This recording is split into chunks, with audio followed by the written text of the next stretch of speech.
એક એક જે વલણો સામે આવી રહ્યા છે તેના પર પણ એકવાર નજર કરી લઈએ કે પશ્ચિમ બંગાળમાં આખરે કયા પ્રકારની પરિસ્થિતિ છે। કેરળની વાત કરીએ તો કેરળમાં પણ પરિણામનો જે માહોલ છે તે આખો જામ્યો છે। ડાબેરીઓ અને કોંગ્રેસ ગઠબંધન વચ્ચે જંગ જોવા મળી રહી છે, ત્યારે કેરળમાં યુડીએફ અને એનડીએ પણ મેદાનમાં છે અને કાંટાની ટક્કર જોવા મળી રહી છે। કેરળમાં પણ પરિણામનો જે માહોલ છે તે આખો જોવા મળી રહ્યો છે। પ્રશાંતભાઈ, આપની પાસે આવવા માંગીશ। પુડુચેરીની પણ વાત કરી લઈએ, ત્યાં પણ ખરાખરીનો જંગ જોવા મળી રહ્યો છે। એનડીએ અને કોંગ્રેસ ગઠબંધન વચ્ચે કાંટાની ટક્કર જોવા મળી રહી છે અને પુડુચેરીમાં ખરાખરીનો જંગ જામ્યો છે। એક એક બાદ એક એક તસવીરો સામે આવી રહી છે। એક તરફ દિલ્હીની વાત કરીએ તો દિલ્હીમાં ઉજવણીની તસવીરો કે જ્યાં જલેબી પાડવામાં આવી રહી છે।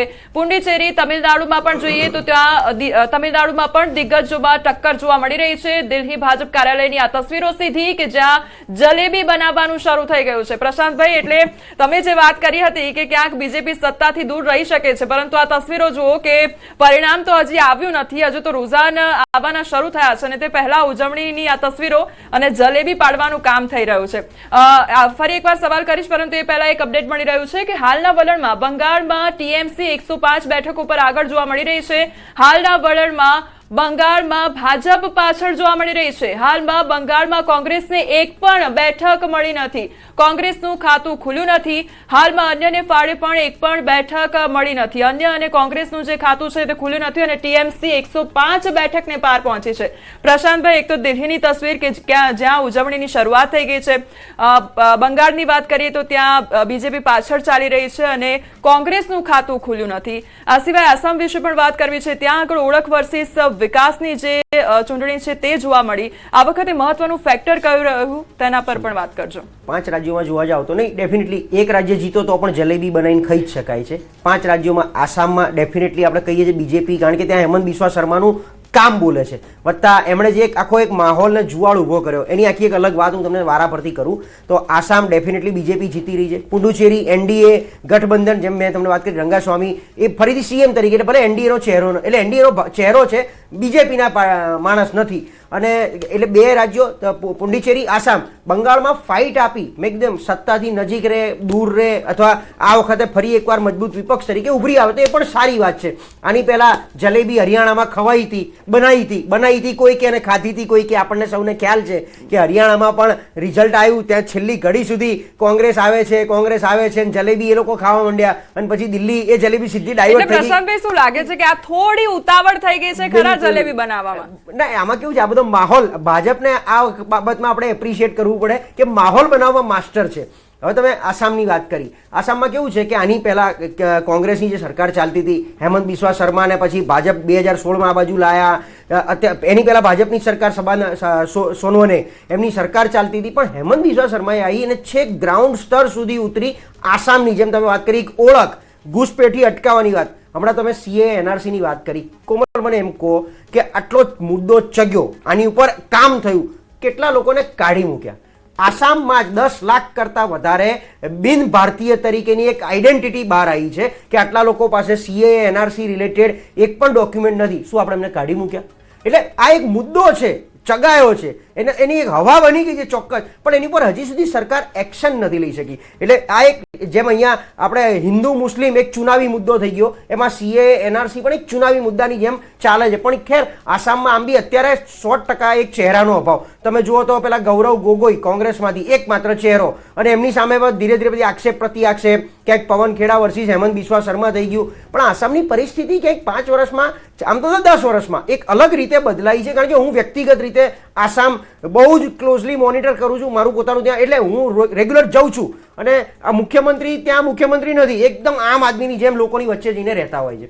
પુડુચેરી ઓલરેડી જે આ બન્યું, કેન્દ્ર શાસિત પ્રદેશ બન્યું, ત્યારબાદ કેન્દ્ર સરકારની જ, અને હમણાં આપણે ખ્યાલ છે કે એક સમયના ગુજરાતના સુપર સીએમ અત્યારે ત્યાંના રાજ્યપાલ છે કે કૈલાસનાથન, વત્તા એનડીએની સરકાર છે, એટલે 2 ભેગા થઈ અને એક માહોલ બનાવ્યો। તમે જોઈ શકો છો કે સિંગલ ડિજિટમાં બી અત્યારે 30 સીટો છે, 30માંથી સિંગલ ડિજિટમાં પણ ઇન્ડિયા ગઠબંધન કે કોંગ્રેસ કે બીજી કોઈ પાર્ટી હજી માંડ ડબલ ડિજિટમાં આવવા માટે સંઘર્ષ કરી રહી છે। એટલે 5માંથી 3 રાજ્યોમાં ભારતીય જનતા પાર્ટી, આસામ હોય, પુડુચેરી હોય, કેરલા, એલડીએફ વર્સિસ યુડીએફની જે ફાઇટ છે, મેં મારે પહેલામાં કીધું તમને કે કોંગ્રેસ એક પ્રયત્ન કરી રહી છે ત્યાં ઊભા થવાનો, શશી થરૂર હોય કે કેસી વેણુગોપાલ હોય, એના જેવા જે કેન્દ્રના કદ્દાવર નેતાઓ છે એ લોકો એમના રાજ્યને સાચવવા માટે મથી રહ્યા છે. પણ પી વિજયનનું પોતાનું કેરળના પ્રશ્નો બહુ અલગ છે આપણા બધા કરતા. ત્યાં વિકાસની વાત એટલા માટે નથી કે આખો પહાડી પ્રદેશ એક હિલ સ્ટેશન તરીકે જોવામાં આવે છે.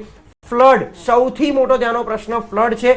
એ ફ્લડને ખાળવા માટેની તમામ સરકારો આજ સુધી ફેલ ગઈ છે. ભારતીય જનતા પાર્ટીએ ક્યાંક બહુ પ્રયત્નો બીજી રીતે કરી જોયા, એ પણ ત્યાં નિષ્ફળ. કોર્પોરેશન સુધી પહોંચ્યું ભારતીય જનતા પાર્ટી, કેરળમાં કોર્પોરેશનમાં મહેનત કરી. પણ મૂળ શું છે કે ત્યાંનો જે ભૌગોલિક પરિસ્થિતિના આધારેના જે પ્રશ્નો છે એને ખાળી શકવા માટેની તમામ સરકારો અત્યાર સુધી ફેલ ગઈ છે. એટલે પી વિજયનની જે કમ્યુનિસ્ટ વાળી વિચારધારા છે એ થોડી ઘણી સ્વીકૃતિ છે. એટલે આ બે વચ્ચે ચાલશે. હું એવું માનું છું પી વિજયન સીએમ તરીકે રિપીટ થવા જઈ રહ્યા છે. જી પ્રશાંતભાઈ, તમિલનાડુ વિશે પણ વાત કરવી છે. ત્યાં આગળ જે ગ્રાઉન્ડ લેવલની પરિસ્થિતિ છે તે કંઈક અલગ જ જોવા મળી રહી છે. જે અંદરના લોકો છે તેમના વચ્ચે જ સ્પર્ધા જોવા મળી રહી છે. એટલે અહીંયા જે મૈત્રીની વાત થતી હોય છે તે મૈત્રી શું માત્ર ટોચ સુધી જ સીમિત છે અને અંદર ડખો ચાલી રહ્યો છે? ત્યાંની પરિસ્થિતિ વિશે આપનું શું કહેવું છે? બિલકુલ. ડીએમકે આપણે સૌ જાણીએ કે સ્ટાલિન અને એમના પુત્ર તરફથી થતો સંપૂર્ણ વાણી વિલાસ, ધર્મ આધારિત રાજનીતિને ક્યાંક ભાગલા પાડવાનો જે એમણે પ્રયત્ન કર્યો, પણ તો બી ત્યાં કેમ સ્વીકાર્ય છે કે સાઉથ ઇન્ડિયાના 6 થી 7 જે સ્ટેટ છે એ લોકો હજી પણ દ્રવિડ સંસ્કૃતિ, ક્યાંક ને ક્યાંક પેરિહાર થિયરી અને ત્યાં આખી અલગ રાજકારણને ચલાવવામાં આવે છે. અને સાઉથ એ આખા દેશ પર ધીમે ધીમે ક્યાંક ને ક્યાંક એમનો પ્રયત્ન જે છે કે અમે અલગ થઈ જઈશું તો તકલીફ પડશે. અને આ વખતે જે SIR વત્તા મહિલા અનામતને લઈને જેની વાત કરવામાં આવી, તો જોયું તમે સ્ટાલિને એનો વિરોધ કર્યો. EIDMKમાં અમ્માના ગયા પછી ચહેરાનો વેક્યુમ. બધી જ જગ્યાએ ક્યાંક ને ક્યાંક જ્યાં ચહેરો ના હોય ને ત્યાં પરિસ્થિતિ ઊભી થાય. એ પછી આપણે જેમ વાત કરી કે TMC એટલે ત્યાં બંગાળની વાત હોય તો કોંગ્રેસનો ચહેરો ગાયબ થઈ ગયો. અત્યારે આસામમાં કોંગ્રેસનો ચહેરો ગાયબ થઈ ગયો. એમ AIDMKમાં અમ્માના ગયા પછી એમના જે 2-3 એમના પેલા ફોલોઅર્સ આવ્યા એમના પછીના એ લોકો ઉત્તરાધિકારી જે આવ્યા એ બહુ કાઠું ના કરી શકે. એટલા માટે DMK પાછું રીએક્ટિવેટ થયું. જે ક્યાંય લગભગ ભૂસાઈ ગયું હતું AIDMK ના આવ્યા પછી એ પાછું રીએક્ટિવેટ થયું ને આ વખતે સરકાર બનાવી. ત્યાં જે તમે એકદમ મૈત્રીની વાત કરી, હવે ટીવી કે ક્યાંથી આવ્યું અચાનક? સાઉથમાં આપણે એવું માનીએ છીએ કે જે એક્ટર હોય હોલિવૂડના બોલિવૂડના જે હીરો હોય એ ભગવાન કહેવાય, પણ એ લોકોએ પણ રાજકીય પાર્ટી બનીને ફેલ ગયા. તમે રજનીકાંતને આપણે જોયા, કમલ હસનને જોયા અને આ વખતે વિજયનને જોયા. લોકસભા વખતે પણ પેલા ચિરંજીવીના ભાઈને પણ ઊભા કરવામાં આવ્યા હતા ભારતીય જનતા પાર્ટી તરફથી. તો આ બધો માહોલ પછી મતમાં કન્વર્ટ નથી થતો. એટલે ટીવી કે તેમ છતાં પહેલી વારમાં આવ્યા છે, તેમ છતાં ઘણું સારું પ્રદર્શન કરશે, પણ એમના સપોર્ટથી જો કોઈ એવું વિચારતું હોય, કારણ કે DMK એક સિંગલ હેન્ડ આગળ વધી રહ્યું છે, EIDMK સત્તા નજીક ના પહોંચે, કદાચ ટીવી કે સારી એવી સીટ લે તો એ બેનું ગઠબંધન આગળ જતા થાય, આવી એક થિયરીથી ટીવી કે ઊભું કરવામાં આવ્યું છે. તમિલનાડુ અથવા આસપાસના વિસ્તારોમાં ભારતીય જનતા પાર્ટી હૈદરાબાદમાં બી કોર્પોરેશનની ચૂંટણી સ્ટ્રોંગલી લડવાનો પ્રયત્ન કર્યો. ત્યાં પણ એ ધીરે એકદમ કેરળાની જેમ ફેલ ગયા. તો ટીવી કે ઊભું કર્યા પછી હજી જોઈએ એવું ક્યાંય માહોલ ના બનાવી શક્યા. અને સ્ટાલિને એક ઇમોશનલ પેલું આપી દીધું બધાને કે જો અહીંયા સરકાર પલટાશે અને ભાજપ જો ઘૂસી જશે તો આખા દેશવ્યાપી નોર્થનું ચલણ વધી જશે, આખો કંટ્રોલ દિલ્હી જતો રહેશે, નોર્થમાં જતો રહેશે અને આપણે બધા અલગ થઈ જઈશું. આવી એક ઇમોશનલ વાત મૂકી દીધી છે અને અત્યારે મતમાં પણ દેખાઈ રહી છે. જે એટલે રાજકારણમાં જ્યારે મનોરંજનની વાત કરવામાં આવતી હોય છે ત્યારે મનોરંજન સુધી જ રહી જાય છે, પરંતુ એ મતમાં કન્વર્ટ નથી થતું. શૈલેષભાઈ, આપની પાસે આ માંગીશ કે તમિલનાડુની વાત કરવામાં આવે તો ત્યાં આગળ હિન્દી થોપવાનો જે મુદ્દો છે તે સૌથી મોટો ઉઠી રહ્યો છે. શું આ તમને ક્યાંક રાજકીય રીતે નુકસાન કરતું હોય તેવું લાગી રહ્યું છે? જો અમુક બાબતો જે છે, માનો કે બંધારણીય જોગવાઈઓ જે છે, હિન્દી એ આપણી રાષ્ટ્રભાષા છે, એ બંધારણીય જોગવાઈ છે. બાકી રાજ્યની ભાષાઓને આપણું સન્માન જ છે. દરેક રાજ્યની ભાષા અલગ અલગ હોય છે ને આપણે તો બાર ગાવે બોલી બદલાય એ પ્રકારનો આપણો દેશ છે ને આપણું રાજ્ય છે. અને તમામ માનો કે તામિલનાડુ હોય કે પોંડિચેરી, પણ મારે વાત એ કરવી છે કે પોંડિચેરી અને આસામ આ બંનેમાં હું જોઉં છું તો જે 50%થી વધારે સીટો આવવી જોઈએ એ ભારતીય જનતા પાર્ટીની આવી ચૂકી છે. એટલા માટે ક્યાંક દિલ્હીમાં જલેબી બનાવાઈ રહી છે. અને આપના ટીવીના સ્ક્રીન ઉપર પણ જોઈ રહ્યો છું કે જે પશ્ચિમ બંગાળ છે એ પશ્ચિમ બંગાળમાં પણ 107 આસામની TMK ને છે અને 108 જેવી ભારતીય જનતા પાર્ટીની સીટો અત્યારે આપના સ્ક્રીન ઉપર દેખાઈ રહી છે. એટલે કહેવાનો મતલબ એમ છે કે 3 રાજ્યો જે છે કેરળમને બાદ કરતા, અને કેરળમની શું સ્થિતિ છે આપણે સૌ જાણીએ છીએ, વાયનાડથી જાણીએ છીએ આપણે સૌ કે કેરળમની સ્થિતિ શું છે. એ સ્થિતિમાં નથી પડવું, ત્યાં જ કોંગ્રેસ રહેવાની છે કે જે એવા બેલ્ટ હોય, જે એવી સ્થિતિ હોય જ્યાં જે પ્રકારનું જેને કહેવાય કે વિકાસનો અભાવ હોય અને માત્ર ને માત્ર જુમલાઓ ચાલતા હોય એવા રાજ્યો, કેરળમ જેવા રાજ્યો છે ત્યાં અમારી સીટો ન આવે, એમાં પણ અમે મહેનત કરીશું. પણ 3 રાજ્યો આસામ, પોંડિચેરી અને પશ્ચિમ બંગાળ, આ 3 રાજ્યો ભારતીય જનતા પાર્ટીના અત્યારે આવી ચૂક્યા હોય એવું દેખાઈ રહ્યું છે.